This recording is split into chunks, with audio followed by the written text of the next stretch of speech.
man da'a bi da'watihi wastanna bi sunnatihi ila yaumi liqa'i rabbih. Ashabul fadilah yang saya hormati, dimuliakan Allah Subhanahu wa taala, Tuan Imam Masjid Sayyidina Abu Bakar Siddiq beserta seluruh jamaah muslimin muslimat, semoga kita semua yang berhadir ini dimuliakan Allah Subhanahu wa taala. Amin ya rabbal alamin. Pada kesempatan yang baik dan mulia kuliah zuhur ini, yang ingin saya sampaikan tajuk adalah tentang bahagia. Petani menanam padi di sawah yang dia ingin bahagia. Macam mana supaya tanaman ini datang hujan airnya tidak berlebih, tidak datang musuh yang memakan, lalu kemudian berhasil sukses. Begitu juga dengan peniaga, dari pagi dia buka hingga malam dengan modal yang tidak terlampau banyak, boleh dapat untung.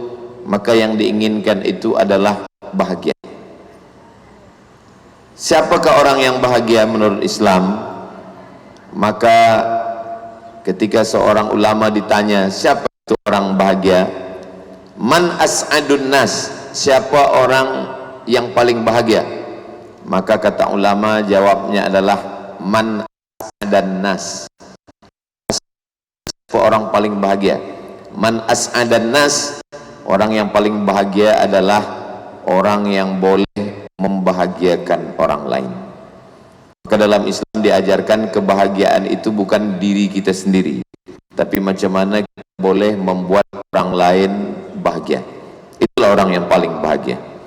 Suatu ketika Nabi Muhammad SAW ditanya oleh seorang lelaki sahabat Nabi SAW, ayul amal khairun, apa amal yang paling baik? Kata Nabi SAW, as-salatu ala waqtiha, salat pada waktunya. Salat ada menunjukkan kebaikan dari dalam diri kita, hubungan kita dengan Allah. Ada bahagia tapi dalam dirinya tidak ada hubungan dengan Allah, maka kebahagiaan itu hanya bahagia di mata kita, tapi dalam pandangan Allah tidak. Jadi yang pertama sekali syarat kita bahagia adalah hubungan kita dengan Allah. Duribat alaihimuz zillatu, manusia itu akan sentiasa dihinakan, dijatuhkan, direndahkan. Ainama suqifu, dimanapun mereka berada, di Amerika, di Europe, di Asia, semuanya akan direndahkan, dihinakan. Illa, kecuali bihablim minallah, dia ada hubungan baik dengan Allah. Selepas itu wahablim minan nas, hubungan dengan manusia. Jadi syarat yang pertama, hubungan kita mesti baik kepada Allah Subhanahu wa ta'ala. Saya kalau menyangka diri saya besar, ketika saya dikecilkan orang, saya tak bahagia. Kalau saya menyangka diri saya hebat, ketika saya dihinakan orang, saya sakit hati, saya tak bahagia. Jadi kalau kita nak bahagia, maka jangan besarkan diri kita, besarkan Allah. Di dalam sembahyang, di dalam salat, kita sedang menghinakan diri kita, membesarkan Allah.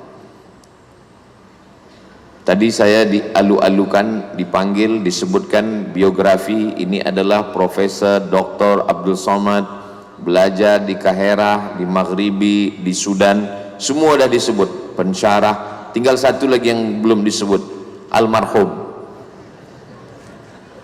Jadi ketika disebut engkau besar, ketika kita tidak dibesarkan orang, kita rasa tak bahagia, kita dilekehkan orang, kita dikecilkan orang.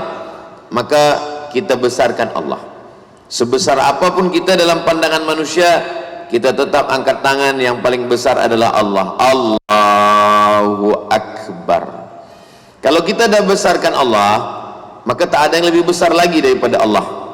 Kalau kita dikecilkan Allah, memanglah kita kecil. Tu'izzu man tasha wa tudhillu man tasha.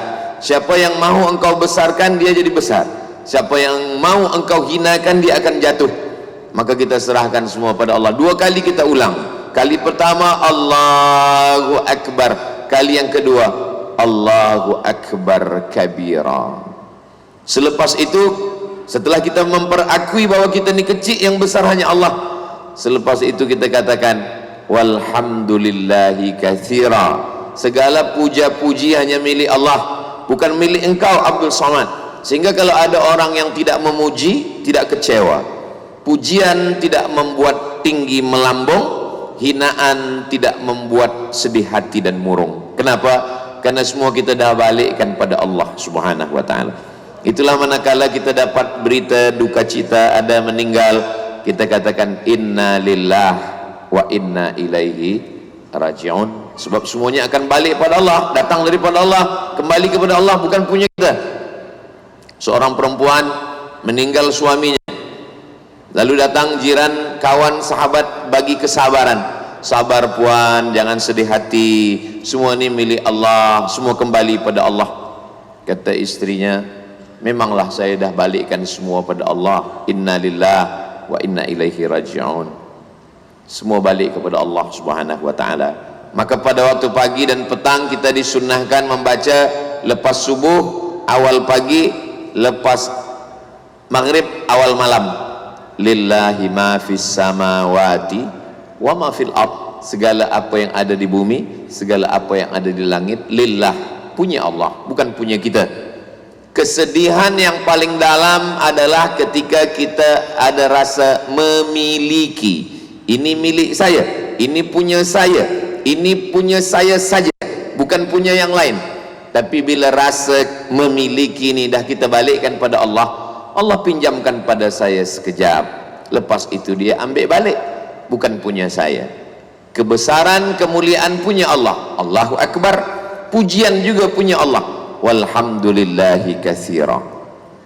Suci, kalau kita rasa diri kita suci, lalu kemudian ada orang olok kita, ejek kita, kita marah. Tapi kalau yang suci itu Allah, wa subhanallahi bukratan wa asila. Ini tiga yang paling asas sekali kalau mahu bahagia. Yang besar Allah, pujian milik Allah, yang suci pun Allah. Allahu akbar kabira walhamdulillahi katsira wa subhanallahi bukratan wa asila. Kalau kita sudah merasa diri kita paling hina, paling rendah, paling tak ada apa-apa, orang susah nak menghinakan kita lagi. Sebab kita dah rasa kitalah yang paling tak ada apa-apa. Dan ini hanya dimiliki seorang muslim ketika dia beribadah salat, mendekatkan diri kepada Allah Subhanahu wa ta'ala. Saya di Kulim di Malaysia, saya dimuliakan, saya tetamu, saya ustaz, saya profesor, saya doktor, saya pensyarah. Tapi bila saya balik ke kampung saya tutup muka, saya pakai topi, saya pakai baju biasa orang saya parking kereta pun dia halau, bukan. Saat itu saya tidak merasa terhina. Sebab apa? Sebab segala kemuliaan, kebesaran, pujian, sanjungan, kesucian bukan punya kita. Maka syarat bahagia yang pertama adalah kita berdamai dengan diri kita. Sebab kita apa yang dikatakan orang sebut kita mulia, kita rasa diri kita mulia. Orang sebut kita besar, kita rasa diri kita besar. Kalau kita dah merasa diri kita mulia, besar dan suci, bila kita dijatuhkan orang, dihinakan orang, kita marah. Tapi bila kita dah mampu berdamai dengan diri kita, kita katakan ini bukan punya saya. Kalau kita hari ini kita dimuliakan orang, itu hanya karena Allah tutupi aib cacat kita. Kalau Allah bukakan semua, kita bukan apa-apa dan kita bukan siapa-siapa. Itulah mengapa dalam sembahyang kita kata Rabbil firli. Rabbil firli maknanya tutupi. Kata ghafara, Rabbil firli, tutupi, tutupkan. Kalau kita ambil paku, kita nak gantungkan lampu di dinding, kita pukul dinding ni pecah. Lalu kemudian kita malu, ada tetamu datang, takkan masjid Sayyidina Abu Bakar Siddiq ni dindingnya pecah. Maka kita tutup balik, seakan-akan tak pernah terjadi accident, tak terjadi apa-apa. Dinding ni baru, dinding ni elok. Maka begitu jugalah dengan diri kita, kita minta pada Allah, Rabbil firli. Maka doa masuk masjid, Allahumma ghfirli, ya Allah tutupi segala aib cacat. Dalam sembahyang, Rabbil firli warhamni. Jadi bahagia yang pertama sebelum keluar, sebelum kepada istri, kepada anak, kepada kawan, kepada jiran. Di dalam diri kita sendiri kita betulkan, karena kebahagiaan itu datang letaknya bukan di mata, bukan di telinga, bukan di tangan, bukan di kaki, letaknya ada di dalam hati. Maka hati inilah tempat Allah memandang. Innallaha la yanzuru ila ajsamikum, Allah tak pandang badan kamu, walakin Allah tak tengok rupa kamu, muka kamu, walakin yanzuru ila qulubikum, yang dipandang Allah adalah hati kamu. Di mana letak khusyuk salat? Di mana letak sabar? Hati. Di mana letak ridha? Hati. Di mana letak tawaduk? Rendah. Maka disebut dengan rendah hati, sebab letaknya di dalam hati. Yang dipandang Allah adalah hati kita. Tapi jangan sebab ini esok pagi penuntut pelajar tak mandi. Bila ditanya cikgu, kenapa awak tak mandi? Allah pandang hati kita. Memang Allah pandang hati kita, tapi kawan kita tengok muka kita. Maka kita bila bercermin, kita seimbangkan antara yang zahir dengan yang batin. Allahumma kama hassanta khalqi fahassin khuluqi. Ya Allah, sebagaimana engkau dah elokkan khalqi, physically, bentuk muka, tangan, kaki, rambut saya, fahassin khuluqi, perbaikilah akhlak saya. Kata Nabi SAW, ala fil jasadi mudghah, ketahuilah di dalam jasad, dalam badan itu ada segumpal, ada sekepal. Idza salahat, kalau dia baik, salahal jasad, yang lain ikut jadi baik. Idza fasadat, kalau dia rosak, yang lain pun ikut menjadi rosak. Maka perbaiki hati. Yang ketiga adalah hati. Ada seorang lelaki sembahyang.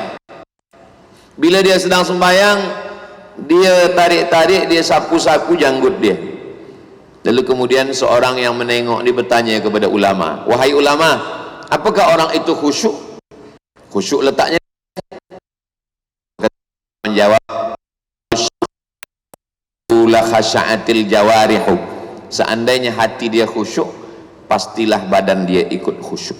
Jadi kalau kita nampak ada orang mata kesana kemari, tangan menggaru-garu, sesungguhnya hati tak khusyuk, karena hatinya hati akan menyuruh. Kalau hati yang lain yang memerintahkan pasukan di dalam diri manusia, ini yang dulu dia bahwa kau bukan apa-apa, mulia adalah Allah. Selepas itu barulah datang kemuliaan dari Allah Subhanahu wa ta'ala. Sedar diri, perhatikan diri. Kata Abu Darda, at-tafakkur sa'ah, berpikir merenung sesaat, khairun min qiyami lailah, lebih baik daripada sembahyang semalam suntuk. Dari isya sampai subuh kita sembahyang, selepas itu kita merasa kita yang paling mulia. Tapi kalau kita bertafakur, berpikir sesaat, sejenak, sebentar, sekejap, baru kita sadar bahwa kita ini sebenarnya bukan apa-apa dan bukan siapa-siapa. Kemuliaan datang daripada Allah Ta'ala. Disitulah kita akan rasa bahagia. Bahagia yang pertama adalah hubungan kita mesti baik dengan Allah Subhanahu wa ta'ala. Di awal sembahyang, 4 ini kita serahkan pada Allah. Inna salati wa nusuki wa mahyaya wa mamati lillah. Salati, sebab ada orang bangga dengan salatnya. Malam tadi saya tahajud, witir, pagi tadi saya duha, qabliyah, ba'diyah, zikir. Kita katakan inna salati, ibadah saya, umrah saya, jihad saya, sedekah saya, wa nusuki, hidup saya, perjuangan saya, wa mahyaya, mati saya, wa mamati. Inna salati wa nusuki wa mahyaya wa mamati lillahi rabbil alamin.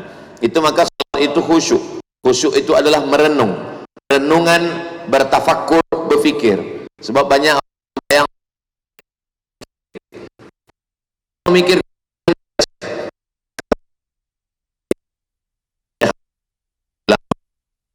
heran. Kita membaca, mulut itu memang betul-betul bergerak dibaca. Allahu akbar kabira walhamdulillahi katsira wa subhanallahi bukratan wa asila. Dan bernafas, sebab nafas itu juga menolong kita untuk khusyuk. Saya membagi iftitah itu dalam 4 nafas. Allahu akbar kabira walhamdulillahi katsira wa subhanallahi bukratan wa asila. Wajjahtu wajhiya lillahi wal arda hanifan musliman wa ma ana minal musyrikin inna salati wa nusuki wa mahyaya wa mamati lillahi rabbil alamin la syarika lahu wa bidzalika umirtu wa ana minal muslimin. Sebab kalau kita tak atur nafas, kita tak cakapkan di mulut, kita tak merenung, ada orang yang iftitah, fatihah, ayat, satu nafas semua selesai. Ini bukan mazhab Hanafi, bukan mazhab Maliki, bukan mazhab Hambali, mazhab Valentino Rossi. Kita ini sembahyang ini bukan setakat nak menggugurkan kewajiban saja dalam menjalani hidup, maka kita atur hati kita dengan Allah Subhanahu wa ta'ala. Kalau kita tengok-tengok dalam bacaan sembahyang itu semuanya pada puji. Kenapa? Sebab manusia ini kalau dipuji senang, kalau dipuji bahagia, kalau tak dipuji tak senang. Cuba tengok bangkit dari rukuk, Rabbana lakal hamdu mil'us samawati wa mil'ul ardi wa mil'u ma syi'ta min syai'in ba'du. Pujian. Tegak, alhamdulillahi rabbil alamin. Pujian. Rukuk, subhana rabbiyal a'la, maha suci. Sujud, subhana rabbiyal azimi. Rukuk, sujud, subhana rabbiyal a'la. Semuanya pengakuan tentang kesucian milik engkau, pujian milik engkau, yang tinggi engkau, yang mulia engkau. Aku bukan apa-apa dan bukan siapa-siapa. Jadi kalau mau mulia, sedarkan diri bahwa kita bukan apa-apa dan bukan siapa-siapa. Itu syarat kemuliaan, kata Allah Subhanahu wa taala, yang disampaikan kepada Nabi Muhammad sallallahu alaihi wasallam, disampaikan kepada para sahabat, sahabat kepada tabi'in, tabi'in kepada tabi'in kepada para ulama, kepada cikgu, tuan-tuan guru kita, hingga sampailah hari ini disampaikan oleh Ustaz Abdul Somad. Doakan supaya apa yang disampaikan ini jangan setakat di ujung lidah, di tepi bibir, hanya sampai pada kajian, tapi juga sampai pada yang menyampaikan ini lebih dulu bahagia hatinya. Sebab kalau hanya sekadar bercakap saja, burung beo pun boleh bercakap, tapi tidak sampai ke dalam hati manusia. Maka kita ini ingin supaya semua yang kita cakapkan ini masuk ke dalam hati. Apa tanda cakap itu masuk ke dalam hati? Kalau dari mulut, sampainya ke mulut saja. Tapi kalau cakap itu dari hati, insya Allah sampai di hati. Saya tak tanya tuan sekalian, sebab bila saya tanya apakah sampai ke hati, saya takut cakap sampai ke hati, berarti tak dari hati, hanya. Amin ya rabbal alamin. Yang pertama, sembahyang. Yang kedua adalah birrul walidain. Yang pertama ini kepada Allah, yang kedua baru kepada manusia.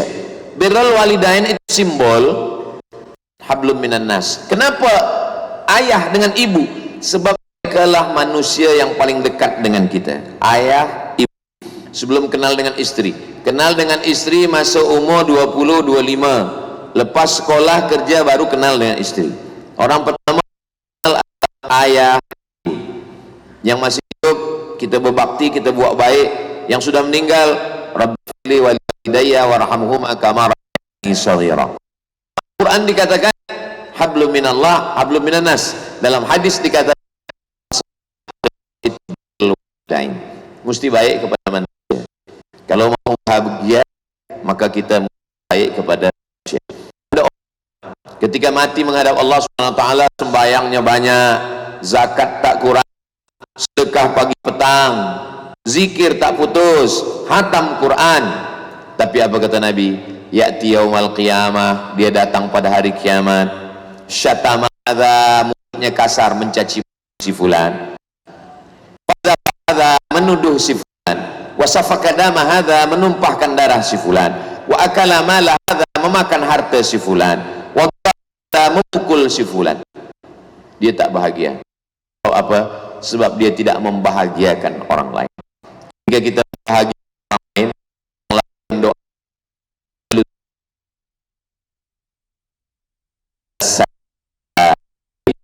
mukminin, Allah yang menurunkan kebahagiaan ke dalam hati. Dari mula kita dalam rahim ibu kita sampai ke dunia, tapi dia bukan punya kita. Hati ini punya Allah. Maka kita selalu minta, ya muqallibal qulub, engkau yang membalikkan hati. Kadang jaga kita di waktu pagi, hati kita suntuk, susah, padahal semua ada. rumah ada, motosikal ada, kereta ada, tapi hati kita susah, hati kita suntuk. Kita pun tak tahu. Itu menunjukkan bahwa hati bukan punya kita. Orang pergi, maaf, ke tempat diskotik, orang dengar musik, orang makan macam-macam. Sebenarnya yang dia inginkan adalah ketenangan hati. Makan nasi tak tenang, minum tea tak tenang, makan sabu-sabu baru tenang, makan narkotik baru tenang. Ketenangan yang bukan dari Allah Subhanahu wa ta'ala. Yang kita inginkan adalah ketenangan dari lubuk hati yang paling dalam, sebab kita berbuat baik pada orang lain. Siapa orang yang paling baik? Orang yang paling bermanfaat. Siapa orang paling mulia? Orang yang memuliakan orang lain. Siapa orang paling baik? Orang yang berbuat baik pada orang lain. Maka dalam Islam diajarkan khairun nas, sebaik-baik manusia, anfa'uhum linnas, dia boleh bermanfaat buat orang lain. Dalam Islam diajarkan pelepah kayu pun bermanfaat buat orang lain. Nabi ambil pelepah kurma, fasyaqqahu nisfain, Nabi belah dua. Selepas itu Nabi cucukkan ke kubur. Sahabat heran, lima fa'alta hadza, kenapa engkau lakukan ini ya Rasulullah? Apa manfaat daripada membelah pelepah kurma, mencucukkannya ke kubur? Kata Nabi, la'allallah an yukhaffifa 'adzabahuma ma lam yaibasa, semoga azabnya ringan selama pelepah kurma ini. Lalu kata Imam Nawawi bagi komen terhadap hadis ini dalam kitab Al-Minhaj Syarah Sahih Muslim Ibn Al-Hajjaj, kalau tasbih pelepah kurma sampai pada orang mati, apalagi tasbih, tahlil, tahmid dan bacaan Quran orang beriman. Itulah kenapa kalau jiran, kawan, sahabat kita meninggal dunia, kita bacakan Al-Fatihah, Qul huwallah 3 kali, Al-Falaq sekali, An-Nas sekali, pangkal Al-Baqarah alif lam mim sampai wa ulaika humul muflihun, ayat kursi, ujung Al-Baqarah lillahi ma fis samawati, kita bacakan Yasin, ditutup dengan tahlil afdalul dzikri fa'lam annahu la ilaha illallah. Sebab apa? Sebab dia kawan, jiran, sahabat. Kita tak boleh balas budi baik dia. Apa kata orang Melayu, pisang emas buat belayar, masak sebiji dalam peti, hutang emas dapat dibayar, hutang budi dibawa mati. Maka kalau kita tak sempat balas kebaikannya, kirimkan Al-Fatihah, lalu dikubur. Walaupun saya tak kenal minta kubur siapa. Dalam perjalanan tadi di atas bukit saya tengok ada kubur, lalu dalam hati saya bacakan assalamualaikum ya ala diyar minal mu'minin wa inna insyaallah bikum lahiqun yarhamullahu mustaqdimina wal mustakhirin nas'alullah lana walakumul afiyah. Saya tak hafal yang panjang Ustaz, hafaz yang pendek saja, assalamualaikum ya ahlal kubur. Yang pendek pun tak hafaz, gerak-gerakkan saja mulut supaya kawan kita tak tahu apa yang kita baca. Kita tetap doakan Allah maghfir lahum warhamhum wa'afihim wa'fu anhum. Macam mana kita boleh bermanfaat buat orang lain? Hari ini kita tengok manusia, dia tak berfikir apa manfaat dia untuk orang lain, tapi dia banyak memanfaatkan orang lain. Apa yang boleh saya ambil dari si fulan, apa yang boleh saya ambil dari si fulan. Orang macam ini, maka sampai bila-bila dia tidak akan bahagia. Kenapa? Karena kebahagiaan dia hanya karena boleh mengambil manfaat dari orang lain. Kalau boleh ambil manfaat dari dia, bahagia. Tak boleh ambil manfaat dari dia, tak bahagia. Sedangkan kita, sebesar apa kita boleh menolong orang lain? Bila Allah akan menolong kita? Wallahu fi aunil abdi makanal abdu fi auni akhi. Allah akan menolong orang hamba bila mana hamba itu mau menolong saudaranya. Man yassara an mu'sirin, siapa yang memudahkan urusan orang, yassarallahu anhu yaumal qiyamah, Allah mudahkan urusan dia pada hari kiamat. Man farraja'an muslimin kurbatan min kurabid dunya, siapa yang melepaskan orang lain dari kesusahan dunia, farrajallahu anhu kurbatan min kurabi yaumil qiyamah, maka Allah akan lepaskan dia dari segala macam kesusahan-kesusahan pada hari kiamat. Jadi kalau boleh kita memudahkan urusan orang, membagikan kemudahan-kemudahan, maka itu semua adalah, tapi bukan berarti bagi kemudahan lalu kita rosakkan semua perundang-undangan, bukan itu maksudnya. Kalau memang boleh mudah, kita mudahkan orang. Nah, bukan maknanya saya ustaz lalu datang orang baru bertaubat, dia tanya, saya nak mudah-mudahkan, Ustaz Abdul Somad, saya ini orang jahat, saya baru bertaubat, bagilah kemudahan. Berapa sembahyang yang wajib Ustaz? Karena kamu baru bertaubat, saya bagi kemudahan, yang wajib satu saja, Aidil Fitri saja. Itu tak betul. Kalau memang yang wajib 5, sampaikan 5: subuh, zuhur, asar, maghrib, isya. Saya belum hafaz iftitah lagi Ustaz, baca rukunnya saja, Al-Fatihah saja. Al-Fatihah pun saya tak hafaz Ustaz, baca 7 ayat macam Al-Fatihah. Jangankan 7 ayat macam Al-Fatihah, Al-Fatihah pun saya tak hafaz, baca bismillah 7 kali. Bismillahirrahmanirrahim, bismillahirrahmanirrahim, bismillahirrahmanirrahim, bismillahirrahmanirrahim, bismillahirrahmanirrahim, bismillahirrahmanirrahim, bismillahirrahmanirrahim. Sama dengan 7 ayat. Bagi mu'allaf yang baru masuk Islam, belum hafaz Al-Fatihah, masuk Islam pukul 11, pukul 1 sembahyang zuhur, dia belum hafaz lagi Fatihah, rukun sembahyang. La salata liman lam yaqra bi Fatihatil kitab. Itulah cara dia. Nanti asar maghrib dia dah hafaz Al-Fatihah 7 ayat, baru dia teruskan. 7 kali basmalah pun tak sanggup, mati aja lah. Apalagi yang boleh kita lakukan? Perbuatan baik kita lakukan, membahagiakan orang lain. Kata Nabi, idza tabakhta, kalau engkau memasak, fa'aksir ma'aha, banyakkan kuahmu. Kalau masak, banyakkan kuah. Untuk apa banyakkan kuah? Bagi kepada jiran. Jiran kita ni berapa banyak? Kata Imam Sufyan Ats-Tsauri, jiran kita adalah 40 rumah.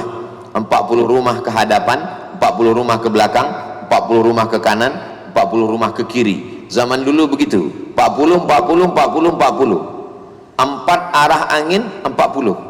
Sekarang 40 ke atas, 40 ke bawah. Sebab dia duduk di kondo. Maka semua ini jiran. Kalau kita mati, inilah yang akan datang tolong jenazah kita, memandikan, mengkafankan, mensolatkan, mengkuburkan. Walaupun kita ada saudara kandung, seibu sebapa, kaya raya, dia tak boleh tolong kita, jauh, dia sedang di luar negeri, luar negara. Tapi bila jiran kita baik, kawan kita baik, iman ni di dalam. Tapi macam mana kita boleh tahu orang beriman? Nampak keluar, la yu'minu ahadukum, kamu belum beriman, hatta yuhibba li akhihi, sampai sayang kepada saudara, ma yuhibbu li nafsihi, sama macam sayang pada diri sendiri. Ada satu buku judulnya The Miracle of Giving, keajaiban ketika kita membagi pada orang lain. Pada tahap awal kehidupan kita, kita rasa nikmat menerima. Tapi nanti bila kita dah dewasa, bila kita dah agak tua sikit, yang muda-muda belia belum merasakan itu. Nanti umur 40, 50, kita akan merasakan nikmat membagi. Ada seorang datang kepada Nabi, mengadu, ya Rasulullah, an qaswatil qalbi, hatinya keras. Macam mana boleh melembutkan hati? Kata Nabi, at'imil masakin, beli nasi, bagi makan orang miskin. Pergi ke tempat fakir miskin, anak yatim, at'imil masakin, bagi makan orang miskin. Wamsah ra'sal yatim, sapu kepala anak yatim. Menyapu kepala anak yatim, menengok dia makan, menyejukkan hati kita, menenangkan hati kita. Rasa hati yang kering terasa basah, menengok dia menyuap, Allah mabarik lana. Tapi saya tak kaya Ustaz Abdul Samad, saya tak mampu bagi semua anak yatim yang banyak. Balik dari office pada masa weekend, pada masa cuti, kita beli nasi beberapa bungkus, kita pergi ke tempat anak yatim. Assalamualaikum pengetua tempat anak yatim, berapa semua anak yatim di sini? Ini banyak, ada 100 anak yatim. Saya nak bagi makan pada mereka semuanya. Enggak, 2 orang saja. Sebab itu yang kita mampu. La yukallifullahu nafsan illa wus'aha. Allah tidak membebani kita, bagi kita beban lebih daripada yang kita mampu. Maka terasa dalam hati kita orang lain. Zulma, jangan zalimi orang. Fa inna zulma zulumatun yaumal qiyamah. Kerana kezaliman itu akan menjadi kegelapan pada hari kiamat. Ada seorang raja, penguasa, lalu kemudian tiba-tiba saja dia sedang makan ikan, dulunya tersangkut, lalu kemudian tidak sihat-sihat, dipanggil tak juga sihat, dan dipanggillah seorang ulama yang kasyaf, ulama yang tersingkap hijab karena riyadhah dia tahan makan, dia tahan minum, dia tahan tidur. Selepas itu dia beribadah, disingkapkan Allah. Dalam tasawuf itu puan semua tertutup hijab. Sekarang hijab dah terbuka, ini namanya kasyaf, tersingkap hijab. Kata dia, awak ada zalimi, aniaya orang, itulah kenapa duri ini tersangkut. Oh betul, saya baru ingat. Masa itu pada suatu petang, saya sedang berdiri di depan istana saya tengok ada orang mancing balik dari sungai. Lalu saya tengok dia bawa ikan, lalu saya suruh ambil ikan dia. Sebenarnya bagaimana nak ambil ikan senang, cukup ambil ikan di mana, tapi ada satu kenikmatan yang dirasakan ketika boleh merampas ikan di tangan orang lain. Lalu kemudian cuba cari tukang pancing yang ikannya kena rampas itu, apa agaknya doa dia kepada Allah. Kemudian setelah dicari tukang pancing, lalu kemudian tukang pancing ditanya, semasa ikan engkau dirampas, apa yang engkau mintakan pada Allah? Saya orang miskin, di rumah tak ada ikan, saya pergi mencari ikan. Selepas ikan dapat, anak dan istri saya sedang menunggu di rumah, semua dah siap dimasak, mereka menunggu ikan saja lagi. Rupanya ikan ini dirampas. Lalu apa doa kamu kepada Allah? Doa saya kepada Allah pendek saja, ya Allah, Raja sudah menunjukkan kuasanya, maka tunjukkanlah kuasa engkau. Ittaquz zulma, jangan buat zalim. Fa inna zulma zulumatun yaumal qiyamah, kerana kezaliman akan menjadi kegelapan. Maka kita dilarang Allah buat zalim. Kata Allah Subhanahu wa taala dalam hadis qudsi, inni haramtu zulma ala nafsi, aku mengharamkan zalim terhadap diriku. Fala tazalamu, zalim aniaya.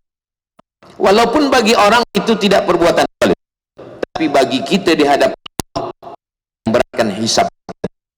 Dalam tasawuf, kitabnya Ar-Risalah Al-Qushairiyah, ditulis oleh Imam Al-Qushairi. Dulu kita dah khatamkan di bulan Ramadan semasa COVID-19. Saya tak boleh keluar mengajar, tak boleh ke masjid, tak boleh ke padang, jadi kita khatamkan Al-Risalah Al-Qushairiyah online.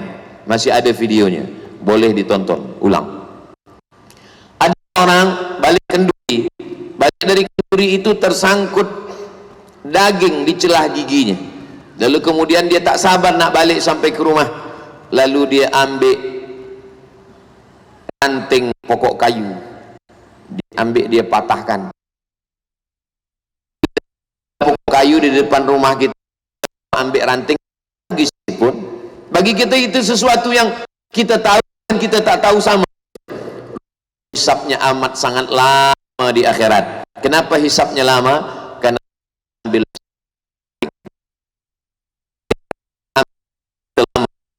apalagi kalau kata Nabi SAW, sempadan, ini rumah Tuhan, ini rumah saya.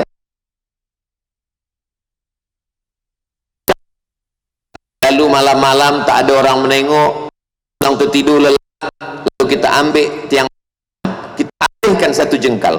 Kata Nabi SAW, man qata'a, siapa yang memotong sempadan panjang qaida syibkal tuwiqa, maka lehernya akan dililit sab'i aradin, 7 lapis tanah, sejengkal 7 lapis tanah ke bawah akan dililitkan. Tuwiqa, tuwiqa maknanya akan dililitkan di lehernya di hadapan Allah Subhanahu wa taala. Manakala saya sampaikan tentang sejengkal tanah sempadan, lalu kata jemaah, alhamdulillah sama saya ambil. Macam mana azab kita di hadapan Allah Subhanahu. Kalau dosa kepada Allah, kita pergi umrah, menangis di pintu Ka'bah, labbaik Allahumma labbaik, habis tawaf, sa'i, tahallul, cukup semua. Mana kepala kita bersih dari rambut, begitu badan kita bersih dari dosa. Sembayang, orang yang subuh, zuhur, asar, maghrib, isya, sama macam orang buat rumah di tepi sungai. Mandi satu hari 5 kali, mandi subuh, mandi zuhur, mandi asar, mandi maghrib, mandi isya, tambah 2 kali lagi, mandi duha, mandi tahajud malam. Tak ada daki, tak ada kotor di badan. Tapi itu kalau kepada Allah. Adapun kepada kawan, kepada sahabat, kepada jiran, maka tak boleh dengan hanya setakat taubat, solat sunat taubat. Maka Nabi SAW tak ada aniaya orang. Itu kenapa Nabi bahagia, sebab dia tak ada buat aniaya pada orang, tak ada zalim pada orang. Nabi meninggal hari Isnin, 5 hari sebelum meninggal hari Rabu. Rabu, Khamis, Jumat, Sabtu, Ahad, Isnin. Rabu, Khamis, Jumat, Sabtu, Ahad, Isnin. Hari Rabu Nabi naik ke atas mimbar. Apa kata Nabi? Man jalattu lahu zahman, siapa yang pernah kena cambuk aku, cambuk kuda, rupanya kuda itu dan ujung cambuk ni kena belakang ini pundak Muhammad, falyataqid minhu, sila balas. Man kuntu syatam lahu irdan, siapa yang cakapku menyakiti perasaannya, tersinggung dia kerana cakap saya, kata Nabi, hadza irdi, ini harga diri saya, sila balas. Siapa nak balas, balaslah. Sahabat semua tertunduk, mereka tak nak balas, mereka cintakan Nabi, mereka dah maafkan Nabi lama lagi, sebelum Nabi buat pun mereka dah bersih hati. Kata Nabi, siapa yang ada aku pinjam wangnya, lalu sekarang dia nak minta balas sebab aku lupa. Tegak seorang sahabat Nabi. Apa kata Nabi? Apa kata sahabat? Innalaka alayya thalatha darahim, engkau ada hutang 3 dirham. Uang emas namanya dinar, uang perak namanya dirham. Nama Nabi tak ada duit kertas, yang ada duit perak dan emas. Kata Nabi kepada sahabat Fadl bin Abbas, saudara kandung Abdullah bin Abbas, anak Abbas bin Abdul Muttalib, sepupu Nabi, sewali Nabi, ayah Nabi dengan adik-beradik kandung. Kata Nabi kepada Abbas, idfa' ya Fadl, bayarkan wahai Fadl. Aniaya zalim jangankan kepada orang Islam, orang tak Islam sekalipun tak boleh kita aniaya. Nabi SAW meninggal. Ketika Nabi meninggal, baju besinya hilang. Baju besi dipakai untuk perang supaya pedang tak mengena jantung. Kalau kena tangan kita masih boleh hidup, tapi kalau kena jantung mati. Baju besi, baju besi Nabi hilang. Dicari-cari mana baju besi. Rupa-rupanya baju besi Nabi warhuna Yahudiyin, di tangan orang Yahudi. Sahabat bertanya, wahai Yahudi, dari mana engkau dapat baju besi? Baju besi ini dipinjamkan Nabi kepada saya sebagai gadai. Dia minjam 30 sak gandum. Bithalathina sa'an, 30 sak gandum dia pinjam pada saya sebagai jaminannya, garantinya adalah baju besi. Lalu sahabat menebus, bayar 30 sak gandum, baju besi diambil balik kepada Yahudi yang tak Islam. Begitulah Islam mengajarkan kita, kalau mau bahagia kita mesti bersih dua, bersih kepada Allah, bersih kepada hamba Allah. Selepas itu macam kita mengkacau minuman, di awal itu berkacau semua, airnya, kopinya, teanya dengan gulanya sekali, tapi selepas kita biarkan, dia akan mulai jernih, dia akan mulai tenang. Begitulah hati kita. Hati kita kalau hubungan baik kita dengan Allah, baik kepada manusia, lalu kita biarkan, maka dia akan terasa tenang. Disitulah kebahagiaan. Bahagia dalam Islam kalau hubungan kita dengan Allah, hubungan kita dengan manusia baik. Tapi kalau hubungan kita dengan Allah tak baik, ditambah lagi hubungan dengan manusia tak baik. Manusia yang paling dekat, ayah, ibu. 5 manusia yang paling dekat dengan kita. Yauma yafirul mar'u min akhi, saudara, wa ummihi, ibu, wa abi, ayah, wa sahibatihi, istri, wa bani, anak. Macam mana dengan kawan? Kawan jumpa di luar rumah, tapi di dalam rumah ayah, ibu, anak, saudara, istri, suami, dengan orang-orang ini mesti baik. Sekarang manusia ini banyak dengan kawan baik, tapi dengan ayah, dengan ibu tak baik. Dengan sahabat baik, tapi dengan istri, dengan anak tak baik.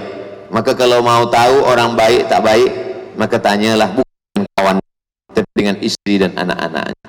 Ketika dia baik di rumah, maka insya Allah dia baik di hadapan Allah Subhanahu wa ta'ala. Ketika ini kita lakukan, maka ada kebahagiaan. Maka ketika Nabi ditanya, yang pertama kata Nabi, salat, hubungan kita dengan Allah sudah baik. Yang kedua dengan birrul walidain sudah baik. Alhamdulillah. Jihad ini adalah melawan semua permintaan hawa nafsu. Nafsu kita ingin kita tidur subuh, lawan sembahyang subuh. Nafsu kita ingin pegang ini duit, lawan bayar zakat. Nafsu kita ingin tengok yang macam-macam, lawan tengok Al-Quran. Nafsu kita, apapun kata nafsu, lawan. walladzina jahadu fina, orang yang bermujahadah lahdiyannahum subulana, maka kami akan tunjuk jalan. Pukul 3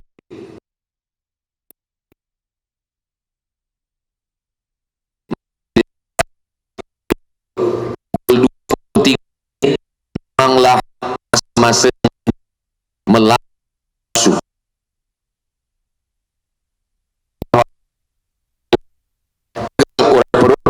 kendurlah uat mata. Alhamdulillah, saya tengok Sayyidina Abu Bakar ini memang orang-orang yang sudah lolos, sukses melawan hawa nafsu mata. Mata boleh ditahan, perut boleh ditahan, hati boleh ditahan, pikiran boleh ditahan, tapi ada yang tak boleh ditahan. Mata boleh ditahan, telinga boleh ditahan, tangan boleh ditahan, tapi ada yang tak boleh kita tahan. Apa dia? Fikiran. Fikiran tak boleh kita tahan. Dia akan bercakap terus, apapun yang nampak orang besar pakai baju kecil, orang kecil pakai baju besar, bercakap dalam fikiran. Maka fikiran inilah yang paling jahat. Yang jahat bukan kolesterol. Apa yang paling jahat dalam badan kita ini? Bukan kolesterol, bukan gula, bukan kambing. Sekarang makan jahat adalah fikiran kita. Fikiran kita berkata ini penyakit, ini tak betul, orang ini tak betul, ini salah, ini. Fikiran kita berkata terus. Kata Nabi SAW, jangan ada kata kalau. Sekali kalau, itu pintu setan masuk ke dalam. Saudara-saudara saya yang baru saja kemalangan, ayah meninggal, suami meninggal, ibu meninggal, kalaulah dulu saya bagi obat, kalau dulu saya bawa hospital, kalau dulu saya baik, kalau menyebabkan hati menjadi sedih, terlampau sedih, datang iba hati, meneteskan air mata, sesal tak berkesudahan, menjadi penyakit, merubah menjadi stres, depresi, anxiety, bunuh diri, mati. Ya kalau mati, kalau tak mati, maka fikiran ini yang paling jahat. Macam mana kita menghentikan ini? Kenapa Allah bagi dia harta? Kenapa Allah buat dia kaya? Kenapa Allah buat dia selesa? Kenapa? Maka menghentikan fikiran ini adalah zikir. Saya sampai hari ini, walaupun ibu saya, mak saya sudah meninggal 5 tahun, 18 Mac 2019, sekarang dah 2024, tak lama lagi 2025, 6 tahun, tapi fikiran saya tetap berfikir, kenapa dulu saya tak bawa jalan ke Malaysia, kenapa dulu saya tak bawa berubat, kenapa dulu saya tak bahagiakan, kenapa. Menghentikan fikiran itu adalah zikir. Maka bila datang fikiran macam-macam, saya terus bacakan untuk almarhumah Al-Fatihah. Apa zikir? Subhanallah zikir, Alhamdulillah zikir, Allahu Akbar zikir, la haula wala quwata illa billah zikir, Allahumma salli ala sayyidina Muhammad zikir, membaca Al-Quran zikir. Jadi kalau ada orang berfikir macam-macam, terus dia berzikir subhanallah walhamdulillah wa la ilaha illallah wallahu akbar wa la haula wala quwata illa billahil aliyil azim. Banyak sekali zikir. Atau dia baca Quran, bismillahirrahmanirrahim, yasin wal qur'anil hakim, innaka laminal mursalin ala siratim mustaqim tanzilal azizir rahim litunzira qauman. Ketika kita baca ayat-ayat ini, fikiran kita berhenti.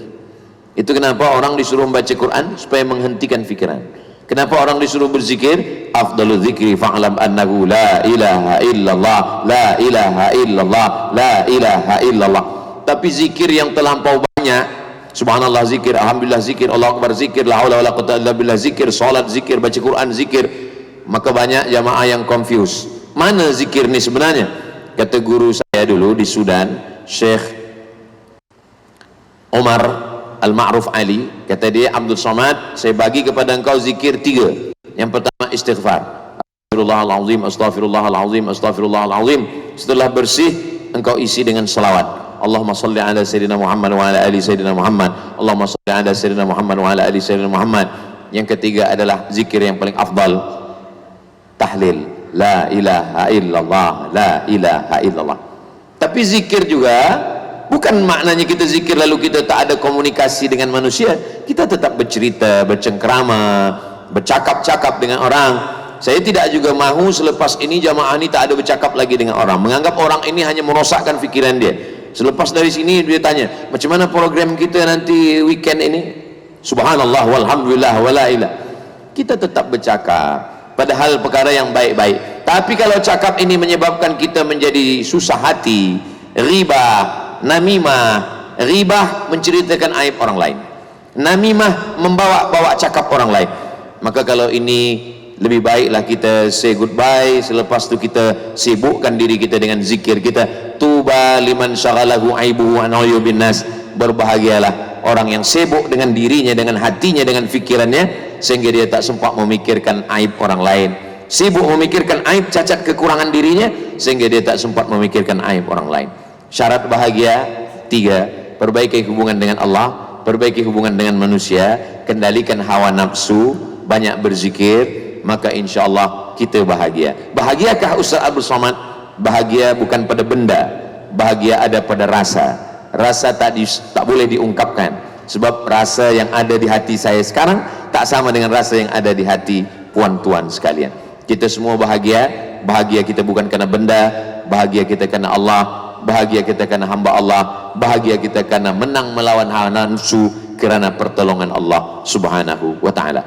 Itulah 60 menit yang dibagikan waktu kepada saya. Dimanapun Ustaz Abdul Somad bagi tazkirah, itu tak kurang tak lebih daripada 60 menit. Yang boleh dengar, boleh ingat, alhamdulillah. Nanti bila balik ada kawan jiran yang tak datang hari ini bertanya, siapa tadi yang bagi tazkirah di Masjid Saidina Abu Bakar Siddiq Kulim? Ustaz Abdul Somad. Apa yang dia sampaikan? Syarat bahagia ada 3. Apa yang 3 itu? Saya pun tak ingat, entah apa kata dia, sebab saya terlampau bahagia tadi.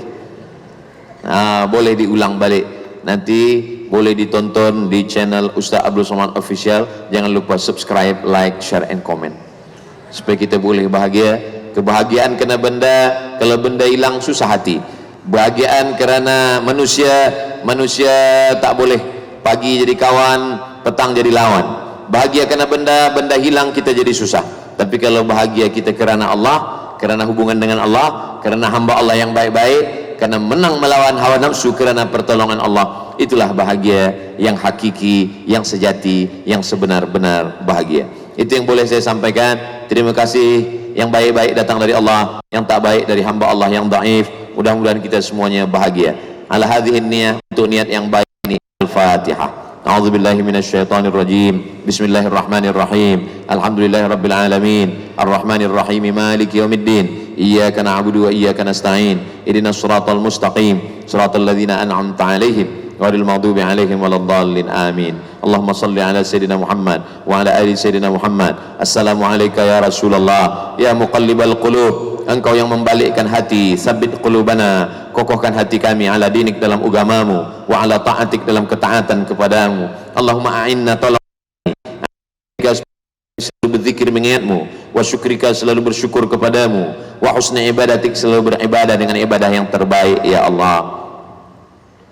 Allahumma ja'alna minas su'ada'il maqbulin, jadikan kami orang-orang yang berbahagia kerana amalnya engkau terima. Wala taj'alna minal ashqiya'il mardin, kami orang yang sengsara kerana tertolak segala amal di hadapanmu ya Allah. Allahumma kama jama'tana fi hadzal makanil mubarak, sebagaimana engkau kumpulkan kami pada waktu yang mulia bersama orang mulia di tempat yang mulia ini, fajma'na ma'al habibil mustafa fi jannatikal ula, kumpulkan kami nanti di surga Jannatul Firdaus bersama Nabi Muhammad sallallahu alaihi wasallam, ma'an nabiyyin bersama nabi-nabi, was-siddiqin bersama orang yang benar, was-syuhada bersama orang, was-salihin bersama orang-orang yang saleh.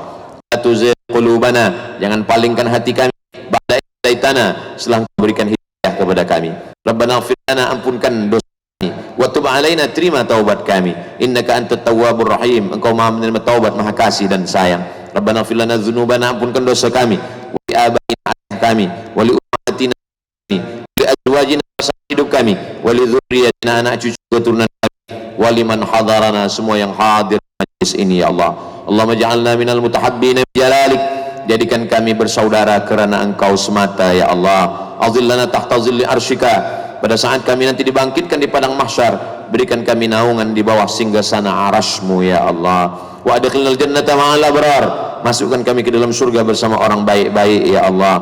Allahumma khtim lana bi husnil khatimah wa la takhtim alaina bi su'il khatimah. Allahumma ja'al akhir kalamina, jadikan akhir kalam kami ketika ajal kami sampai, kalimat yang terakhir keluar dari mulut kami, la ilaha illallah Muhammadur Rasulullah sallallahu alaihi wasallam, kalimatu haqqin 'alaiha nahya, dengan itu kami hidup, wa 'alaiha namutu, dengan itu kami mati, wa biha nub'atsu, dengan itu kami nanti dibangkitkan di padang mahsyar. Rabbana atina fid dunya hasanah wa fil akhirati hasanah wa qina adzabannar wa adkhilna ya ghaffar. Wa sallallahu ala sayyidina Muhammad wa ala alihi wa sahbihi wa sallam, walhamdulillahi rabbil alamin. Taqabbalallahu minkum minna